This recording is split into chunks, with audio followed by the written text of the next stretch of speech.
Yo sé que algunos de ustedes tuvieron la oportunidad de leer El ingenioso hidalgo Don Quijote de la Mancha. Es un libro pequeño. No sé cuántos de ustedes tuvieron la oportunidad de leerlo, pero sí saben de qué estamos hablando, ¿cierto? Del Quijote de la Mancha. Esa novela la escriben o fue publicada por el año 1605, imagínense. Y la primera parte, dicen que la segunda parte la escribieron a los 10 años, en el 1605 fue la primera edición, la segunda 1615. Y la novela comienza describiendo a un hidalgo pobre, cuyo nombre exacto solamente revelado al final, Alonso Quijano, y era de un lugar indeterminado de La Mancha, quizás de ahí el nombre, ¿no? Quien enloquece leyendo libros de caballerías y se cree entonces un caballero medieval. Ese fue el pequeño problema de Don Quijote. En ese intervalo entre la primera y la segunda salida, este Quijote se da cuenta o requiere del acompañamiento de otra persona, de un acompañante, de un escolta, no sé, de un escudero. Entonces ahí es donde un vecino, un labrador de nombre, ¿recuerdan? Sancho Panza, aparece aquí. Y el Quijote a Sancho Panza le promete muchas cosas, le promete grandes cosas, claro, en su locura, le promete grandes cosas, incluso le promete hacerlo gobernador de uno de los reinos que él conquiste. Tremendo. Aparece entonces este otro personaje fundamental en la novela, que le permite entonces al Quijote pues tener a alguien con quien conversar, que le permite al Quijote alguien con quien intercambiar ideas e incluso que le haga contrapeso y que le haga claridad entonces a ese extremo idealismo que tenía el Quijote. Y una vez más, entonces, en su segunda salida, esta vez acompañado por el escudero, por Sancho Panza, Don Quijote se lanza entonces, dice ahí la novela, al campo de Montiel y a hacer pues el ejercicio de lo que él creía hacer. Y entonces en ese momento ocurre, digamos, una famosa aventura, que es la que conocemos a través de esta novela, y es que Don Quijote lucha contra gigantes. Él lucha contra gigantes, pero resulta que los gigantes no son otra cosa que los molinos de viento. Ahora, pese a todas las advertencias del escudero, el escudero le aclaraba y le decía, hombre, no son gigantes, y le explicaba, pero no, él en su extremo idealismo, entonces no entendía. Escudero. A veces, de pronto por su responsabilidad pequeña, no tenemos en cuenta a los escuderos, pero nos vamos a dar cuenta hoy. Y esto a manera de introducción, simplemente en una novela, pero en la historia bíblica hemos tenido escuderos bien importantes. Y aquí el Señor, por medio de una porción de la palabra, nos va a resaltar entonces ese trabajo de un escudero en un evento especial. Los invito, hermanos, para que vamos al primer libro de Samuel. Nos ubicamos en el capítulo 14 y leo la palabra, iglesia, en el nombre del Padre, del Hijo y del Espíritu Santo. Amén. Aconteció un día que Jonatán, hijo de Saúl, dijo a su criado que le traía las armas: ven y pasemos a la guarnición de los filisteos que está de aquel lado. Y no lo hizo saber a su padre. Y Saúl se hallaba al extremo de Gabaa, debajo de un granado que hay en Migrón. Y la gente que estaba con él era como 600 hombres. Y Ahías, hijo de Ahitob, hermano de Icabod, hijo de Fines, hijo de Elí, sacerdote de Jehová en Silo, llevaba el efod. Y no sabía el pueblo que Jonatán se hubiese ido. Y entre los desfiladeros por donde Jonatán procuraba pasar a la guarnición de los filisteos, había un peñasco agudo de un lado y otro del otro lado. El uno se llamaba Boses y el otro Sene. Uno de los peñascos estaba situado al norte hacia Micmas y el otro al sur hacia Gabaa. Dijo pues Jonatán a su paje de armas: ven, pasemos a la guarnición de estos incircuncisos. Quizá haga algo Jehová por nosotros, pues no es difícil para Jehová salvar con muchos o con pocos. Y su paje de armas respondió: haz todo lo que tienes en tu corazón, ve, pues aquí estoy contigo a tu voluntad. Dijo entonces Jonatán: vamos a pasar a esos hombres y nos mostraremos a ellos. Si nos dijesen así: esperad hasta que lleguemos a vosotros, entonces nos estaremos en nuestro lugar y no subiremos a ellos. Versículo 10. Mas si nos dijeren así: subid a nosotros, entonces subiremos, porque Jehová los ha entregado en nuestra mano, y esto nos será por señal.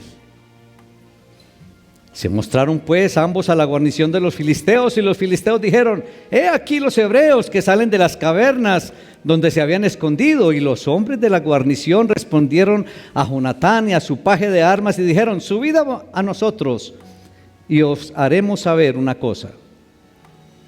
Entonces Jonatán dijo a su paje de armas: sube tras de mí, porque Jehová los ha entregado en manos de Israel. Y subió Jonatán trepando con sus manos y sus pies, y tras él su paje de armas, y a los que caían delante de Jonatán su paje de armas que iba tras él, los mataba. Y fue esta primera matanza que hicieron Jonatán y su paje de armas, como 20 hombres en el espacio de una media yugada de tierra. Padre, te alabamos, te damos honra, te damos todo el honor, en el glorioso nombre de Cristo Jesús. Padre, ayúdanos a entender, Señor, ¿qué nos enseñas a través de esta porción? ¿Qué podemos aprender, Señor, de estos personajes? Especialmente, Señor, de este escudero, en un trabajo insignificante, pero de suma importancia, Señor. Que tu Espíritu Santo esté en este lugar, Señor, ministrando, tocando voluntades y mentes de cada uno de mis hermanos, Señor. Que podamos recibir tu palabra con gozo, con alegría, con expectativa también, pero con decisión, Señor, de hacer lo que tú nos pides a través de ella. En Cristo Jesús. Amén. Muy bien, iglesia. El Señor tiene un mensaje para todos nosotros en el día de hoy, y es que te está diciendo a ti: anímate a avanzar por fe en los proyectos de Dios. Anímate a avanzar, ¿por qué, iglesia? Por fe, ¿en qué? En los proyectos de Dios. Hermanito, si usted no ha leído el incidente relatado aquí en este capítulo 14 del primer libro de Samuel, no se pierda entonces la oportunidad de recibirlo, de entenderlo y de tomarlo para sí en el día de hoy. Y es una oportunidad para que después también del culto no solamente lean este capítulo y ya lo van a entender a profundidad, sino que ojalá lo iniciaran desde el capítulo anterior. Y aquí nos encontramos frente a una de esas increíbles y atrevidas historias que acompañan la vida de aquellos que animan a avanzar por fe en los proyectos de Dios. Es lo que nos encontramos aquí. Entonces, esas personas animan entonces a avanzar, las de esta porción, por fe en los proyectos de Dios. Pero qué bueno que muchas personas avanzaran por fe en los proyectos de Dios, pero viendo nuestro testimonio. O sea, qué bueno que la historia de cada uno de nosotros animara a muchos a avanzar por fe en los proyectos de Dios. Y claro que para que muchos con nuestra historia avancen por fe en los proyectos de Dios, ¿quién es el primero que tiene que avanzar por fe? Claro, soy yo el que tengo que avanzar primero por fe en los proyectos de Dios. Lo que tenemos en esta ocasión es un enfrentamiento entre los filisteos y el pueblo de Israel, que eso es bien amigable, bien conocido por nosotros. Este pueblo hostigando entonces a Israel, los filisteos. Pero hay algo bien interesante para tener en cuenta en esta historia, y es que el poder militar de los filisteos era inmensamente superior al poder militar de Israel. Iniciando porque los filisteos tenían espacios o tenían guarniciones en varios pueblos importantes de Israel y tenían el monopolio de las armas de hierro, al prohibir entonces que los herreros hicieran su trabajo. Eso es muy importante tenerlo en cuenta. Incluso, por ejemplo, si un israelita necesitaba sacarle filo a su asadón o a su machete, para que me entiendan, tenía que pagarle entonces a los filisteos. Tremendo. Entonces, claro que el poder militar de los filisteos era inmensamente más grande que los israelitas. Casi que los israelitas tenían que atacarlos con el dedo y con palos. En cambio, no, de verdad, y ustedes pueden ver ahí en el capítulo anterior, en el versículo 22, se pueden dar cuenta de ello.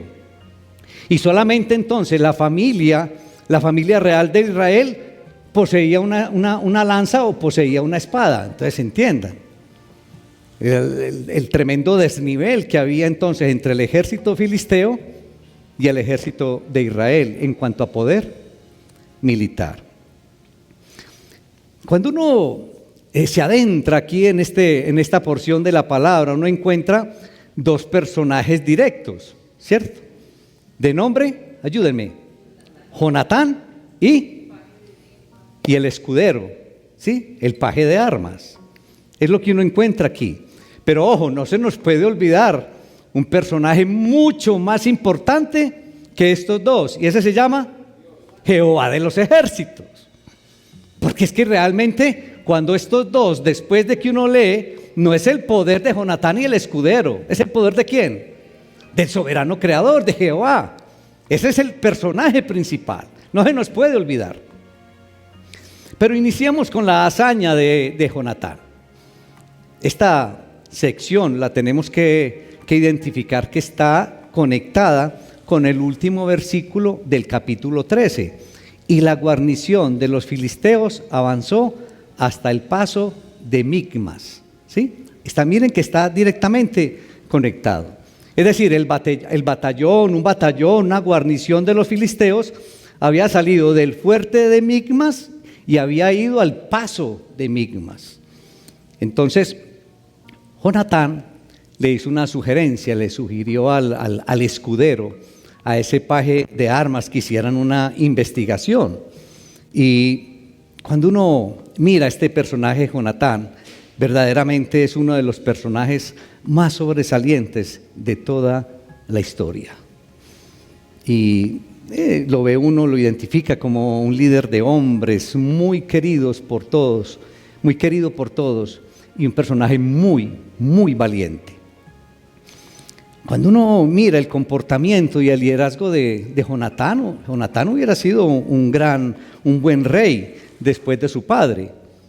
pero lastimosamente Dios desechó entonces la dinastía de Saúl por la desobediencia de Saúl. Pero hubiera sido realmente un muy buen rey. Jonatán entonces tiene un escudero, a veces llamado también aquí paje de armas, o ¿cómo llamarlo con palabras de hoy? Ayúdenme. Sí, un coequipero, pero con palabras muy de hoy, ¿qué vemos? Un guardaespaldas. Sí, claro, Jonatán tenía, con palabras de hoy, un guardaespaldas. Ahora, no todos los soldados, para tener en cuenta, tenían paje de armas. No todos los soldados tenían un escudero, sino más bien los de alto rango eran los que tenían el escudero. Este escudero lo que hacía era que llevaba las armas más pesadas, llevaba el escudo, llevaba la lanza del personaje y a la vez le servía de apoyo, de pronto sería como los ojos para la espalda, y en un momento determinado también le podía servir de mensajero cuando tenía que llevar entonces un mensaje o transmitir órdenes. Entonces uno lo que observa aquí es a Saúl, el rey Saúl, totalmente paralizado. Uno puede ver aquí a Saúl en una inactividad total. Y uno se pone a pensar, ¿pero por qué? A lo mejor todavía le estaba dando en la cabeza, vueltas en la cabeza, y se van a dar cuenta cuando ustedes vayan a su casa, que yo sé que van a ir de acá a leer el capítulo 13, se van a dar cuenta que le había acabado de pasar a Saúl. Y yo creo que todavía le estaba dando vueltas esto de lo que le había acontecido en Gilgal, porque él no había obedecido el mandato que le había dado el Señor a Saúl, y esto le costó entonces que su reino no sería duradero. Ahí en el capítulo 13 se van a dar cuenta. Saúl entonces se ha convencido que con ¿cuántos soldados era que tenía? 600 soldados, lo dice ahí la palabra. Saúl lo que se había convencido era que con esos 600 soldados no podía hacer nada, por eso estaba inactivo, estaba quieto. Y entonces dice la palabra que Jonatán y su compañero iban caminando hacia Micmas, y cerca a Micmas había un paso, el paso de Micmas, o sea que había una especie de quebrada en donde digamos que había dos peñascos, habían peñas al lado y lado. Es lo que podemos nosotros visualizar. Y cuando uno lee historiadores, dice que esa quebrada podría tener una extensión de casi 20 kilómetros. O sea que imagínense algo aquí como desde Itagüí hasta Bello. Es más o menos la distancia que estamos hablando. Entonces llegaron al lugar donde estaban las dos peñas, y la del norte dice la palabra que se llamaba Voces, ¿sí? Y la del sur se llamaba Sene. Ahí está. Entonces Jonatán le dijo al escudero: vamos a cruzar hasta el campamento de estos incircuncisos. Es lo que dice Jonatán. A ver si el Señor nos ayuda.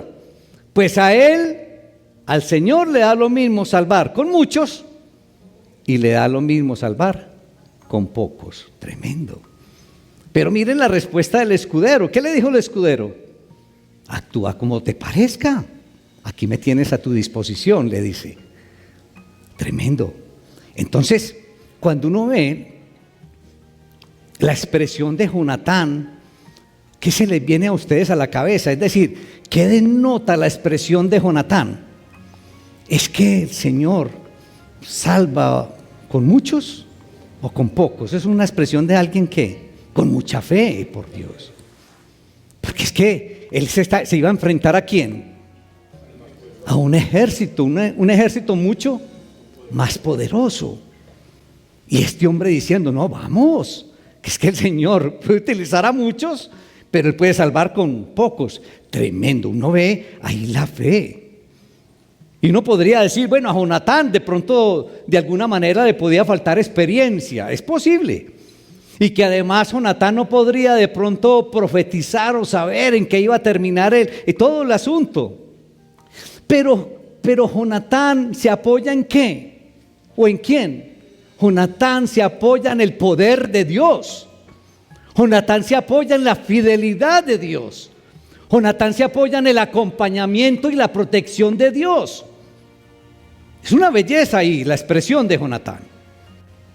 Ahora, ¿y qué hace el escudero? ¿Lo desanima? No, lo anima.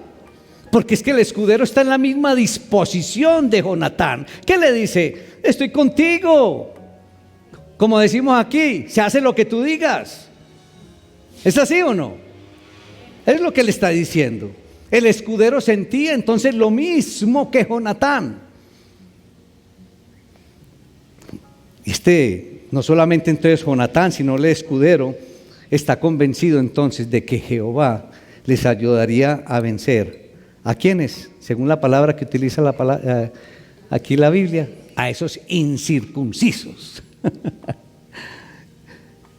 Estaban totalmente convencidos. Ahora, cuando uno ve esto, es evidente que en el Antiguo Testamento este tema de la circuncisión tenía una aplicación espiritual. Uno puede ver en los diferentes libros, uno puede ver en Jeremías, uno puede ver en Deuteronomio, la circuncisión que simbolizaba el perdón y la limpieza que viene con el cambio efectuado por Dios. Esa palabra incircunciso entonces en la práctica quiere decir, en términos de hoy, inconverso. Uno que no está bajo el pacto de Jehová, eso es lo que quiere decir un incircunciso. Pero noten ustedes, en el fondo, cuando Jonatán invita al escudero a dar ese paso, en el fondo, ¿qué deseaba Jonatán de parte del Señor? Él estaba pidiendo algo especial, a ver si de pronto alguno la coge acá. ¿Qué le pedía a Jonatán o qué esperaba Jonatán del Señor? Sí, pero ¿y cómo se lo manifestaba? Exactamente. O sea que en términos bíblicos, ¿qué esperaba Jonatán del Señor? Una señal. Esa es la expresión. Eso era lo que estaba esperando Jonatán del Señor, una señal. Para él sentir, hombre, es que mis acciones están de acuerdo a la voluntad de Dios. Y eso lo manifiesta detalladamente en los versículos 9 y 10. Cuando dice, bueno, si los filisteos nos dicen, esperen hasta que nos acerquemos a ustedes, entonces, esto no es del Señor. En cambio, si ellos nos dicen, no, vea, no, suban a nosotros, entonces, esto es del Señor. ¿Sí? Ustedes miren que lo que estaba esperando Jonatán era una señal, de acuerdo a lo que dijeran los filisteos cuando los vieran. Esta segunda alternativa, lógicamente que sería más difícil, pero demostraría entonces que Jehová lo haría, que no era la fuerza y el poder de ellos dos. Lo que iba a demostrar el Señor era que si estaba con ellos era que, ¿quién era el que iba a actuar? Dios mismo, Jehová mismo, era el que iba a actuar. Tremendo esto. Cuando uno se pone a analizar esto de esa señal que esperaba Jonatán, los israelitas sabían pedir señales. Tremendo. Claro que muchos de nosotros nos quedamos y pedimos muchas señales. Y yo creo que ya la señal especial está dada. Pues si no, recordemos el caso de Gedeón, por allá en Jueces, capítulo 6, capítulo 7. Ojalá tuviéramos tiempo, mis hermanos, para leer las señales que pedía Gedeón, y pedía una tras otra y tras otra. Tremendo Gedeón. Y una señal es una indicación de algo que no se puede ver. Sirve para confirmar el cumplimiento futuro de algo dicho, de algo manifestado. Los judíos eran muy dados a señales, y Dios en su paciencia entonces sí que les daba señales. Y uno ahí en Mateo, y lo vimos esta semana en el grupo de varones, le dicen algunos integrantes de un grupo especial de aquella época, le dice: Señor, danos pues una señal donde veamos que tú eres el Mesías, danos una señal. ¿Qué les contesta el Señor? Señal, solamente les voy a dar la señal de Jonás. ¿Se acuerdan? Sí, Carlitos, ¿se acuerda que eso lo leímos y lo discutimos? Excelente.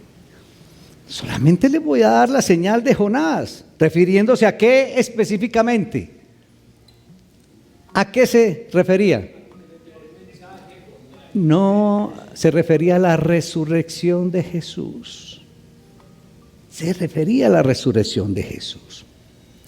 Entonces uno ve aquí, volviendo al tema, que los filisteos contestaron rudamente a Jonatán y a su escudero. Ellos pensando, claro, cuando los ven, ¿qué se imaginaban los filisteos? No, estos son prófugos de allá de Israel. Suban hasta nosotros y les haremos saber una cosa, es lo que le dice ahí. En otras palabras, suban y les daremos una lección.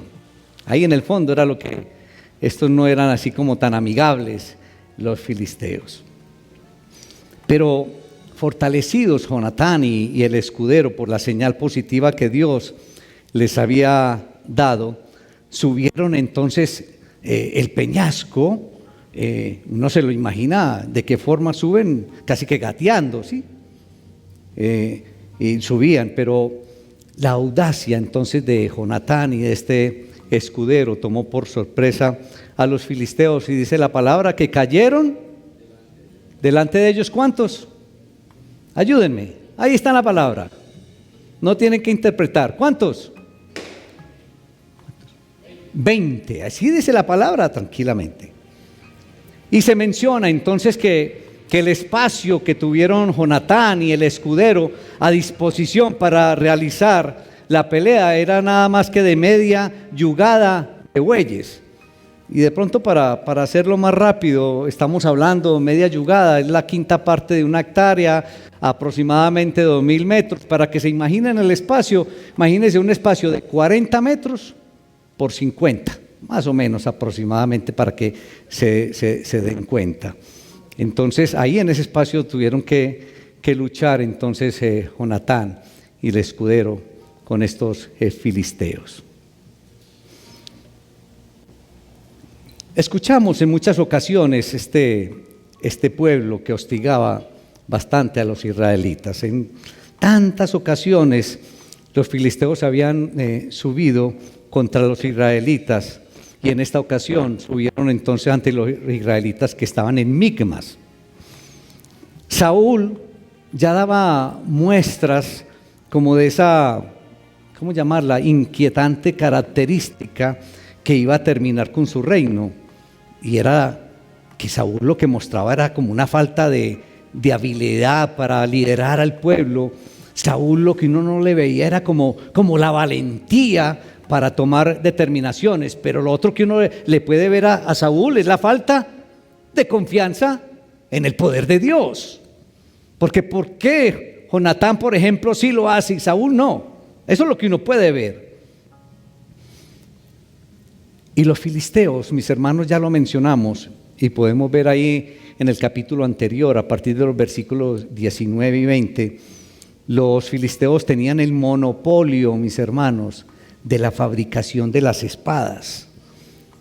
Y la quietud, la falta de acción se apoderó entonces de los 600 hombres. ¿Se imaginan ustedes que acompañaban a Saúl? Y así entonces es como comienza todo el capítulo 14, en donde encontramos aquí el número de hombres, pero también la quietud y la falta de decisión. En medio de toda esta situación es donde surge entonces la decisión de Jonatán. Jonatán toma la iniciativa, entonces, ojo, no cualquier iniciativa. ¿Cuál fue la iniciativa de Jonatán en el fondo? Sí, pero ¿cuál fue la iniciativa confiando en el Señor? Atacar a los filisteos, eso fue, es lo que uno puede ver, esa fue la iniciativa. Claro, confiando en el Señor, pero la iniciativa era entrar al campamento, atacar a los filisteos. Y aquí ve uno la valentía de Jonatán, que está registrada en las Sagradas Escrituras. Lo que desconocemos por completo, mis hermanos, es la identidad del escudero. Si ustedes la encuentran ahí, me cuentan. Desconocemos totalmente la identidad de este escudero que lo acompañó en esta aventura, no cualquier aventura, en una arriesgada aventura, una tremenda aventura. pero no conocemos nada del escudero. ¿Qué tal? Con un papel bien importante, ojo. De pronto inicialmente un papel como sin mucha responsabilidad, pero muy importante. Porque este escolta, este escudero, este paje de armas, permanece en el anonimato, aunque su hazaña, mis hermanos, con plena seguridad que está registrada en las historias, en las crónicas de los personajes grandes, con plena seguridad. El trabajo de este escudero es grande y seguramente tiene un galardón en los lugares celestes, mis hermanos. Allá está, en un lugar especial, este escudero del que no conocemos mayor cosa. Y a pesar de no conocer la identidad de este héroe, porque así hay que llamar a este escudero, ni tener datos acerca de sus orígenes, yo quiero más bien resaltar el rol de este escudero en este evento. Porque, iglesia, hoy en día, la iglesia del Señor necesita muchos escuderos. Muchos escuderos necesita la iglesia del Señor. Y lo más probable es que este escudero, con plena seguridad que era joven, que era inexperto en asuntos de combate. No lo dice, pero lo más seguro es que era joven e inexperto. Y precisamente por lo joven e inexperto era que le habían asignado la tarea de cargar las armas de los guerreros. Pero no se lo van a dar, este trabajo no se lo van a dar a alguien experimentado. ¿Es así o no? Por eso es que uno deduce estas cosas.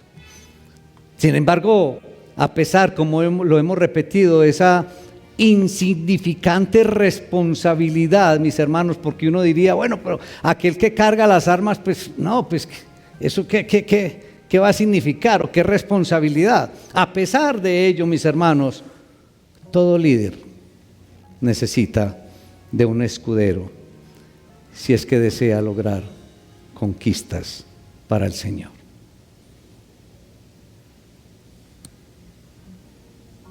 La iglesia del Señor necesita escuderos, hermanos. Los líderes de esta iglesia necesitan escuderos. El pastor de esta iglesia necesita escuderos. Y eso es lo que el Señor quiere que te lleves en el día de hoy.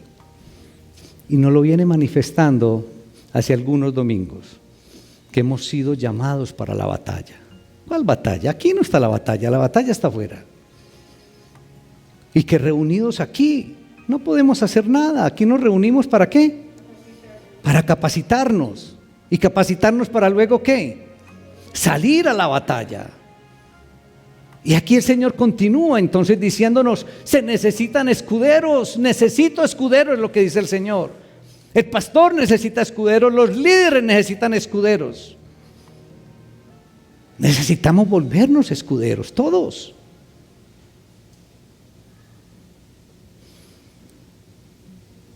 Inicialmente podría uno identificar a un escudero como aquellas personas que inicialmente no tienen ambición, porque es que el problema es cuando se actúa como un escudero, pero se tiene una ambición grande como de desplazar. No, un verdadero escudero empieza el trabajo sin ninguna ambición. Pero, ojo, pero con el tiempo y el trabajo bien hecho, mis hermanos, con humildad, ese trabajo que se les ha confiado, claro que se va a ir progresando y se va ocupando entonces lugares también más altos, e incluso después ocupar el lugar de aquel a quien le está sirviendo como escudero. Eso es una realidad.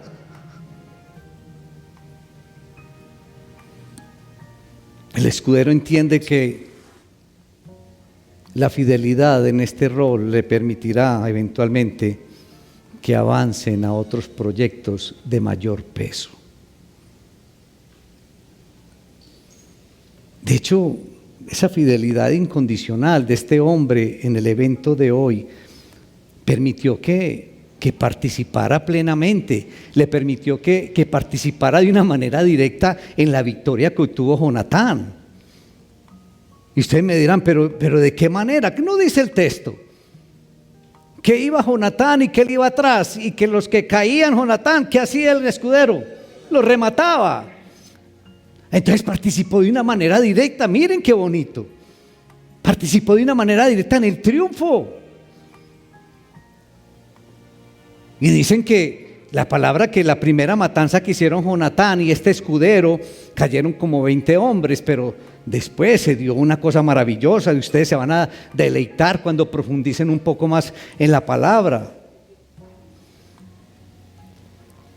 El líder sabio, iglesia, sabrá valorar a sus escuderos, y el líder sabio sabrá compartir los logros con el escudero.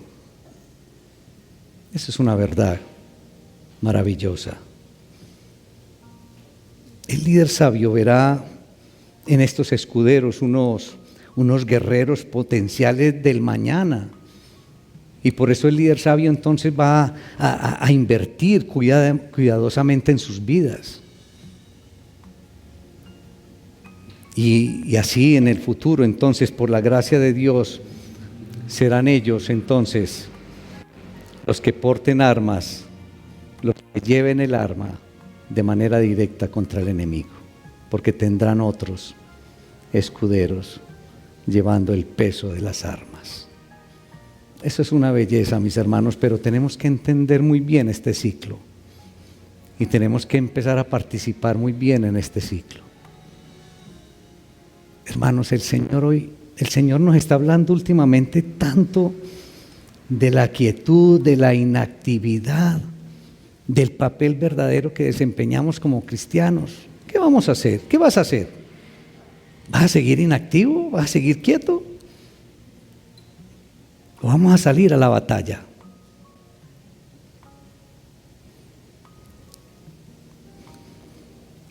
Hemos resaltado la participación de dos personajes a través de este evento de hoy: Jonatán y ¿quién más? Y el escudero. Claro que sí. Pero no se nos puede olvidar, hay un tercer personaje que ocupa el lugar principal, y es el soberano creador.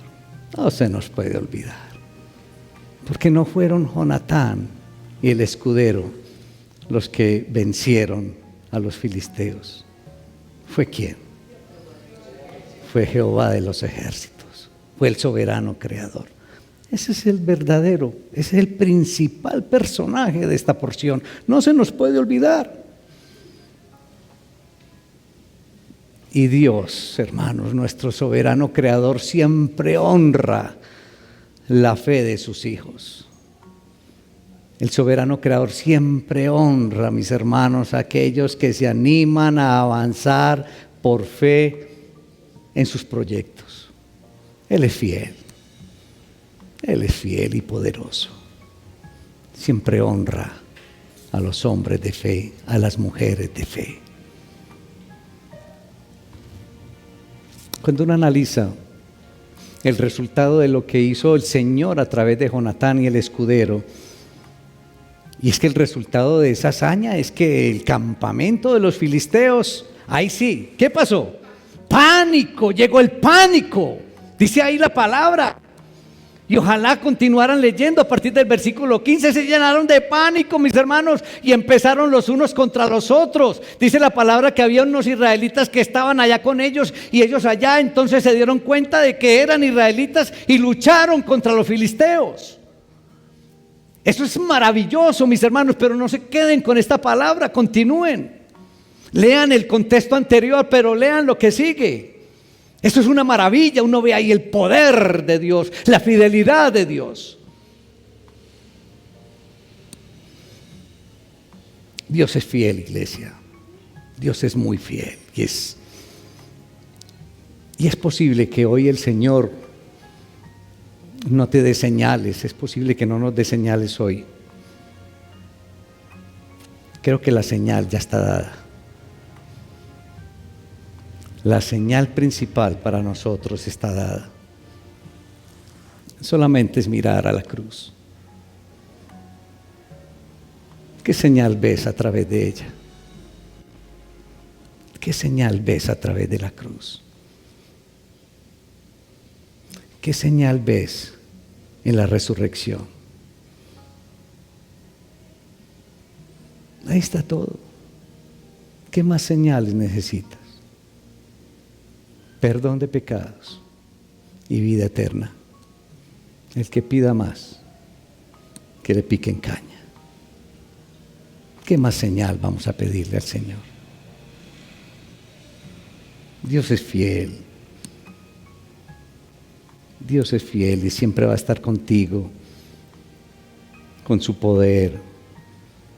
Siempre va a estar ahí guiándote, protegiéndote de manera especial. Pero iglesia, miren la labor del escudero con Jonatán. Sin mucha responsabilidad quizás, pero de una gran importancia, de tanta necesidad. En términos de hoy, podríamos decir que un escudero es un servidor. Anímate a avanzar por fe en los proyectos de Dios.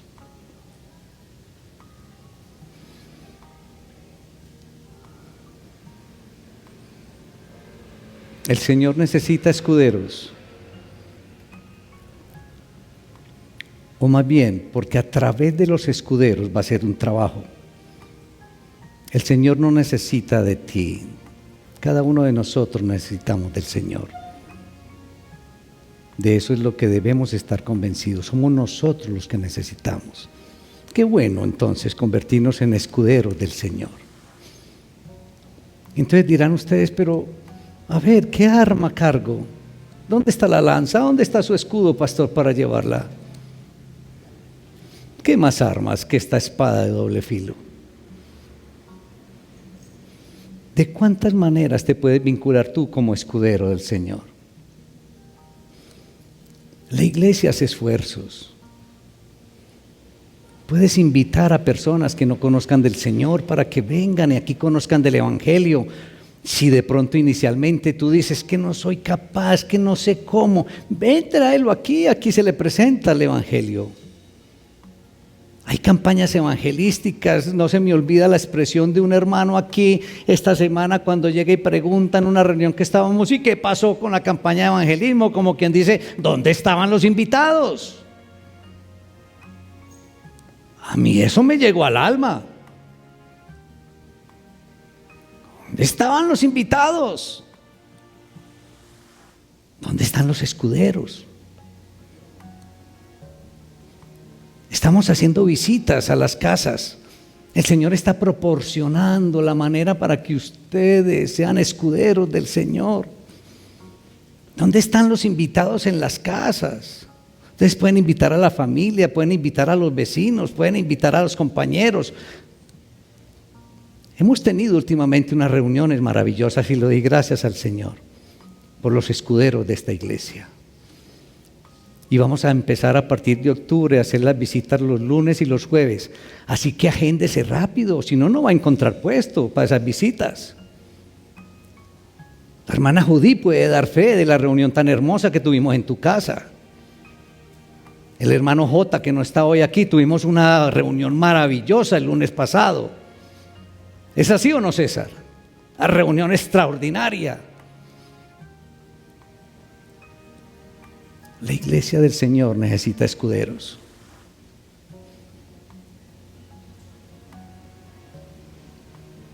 La iglesia del Señor necesita servidores.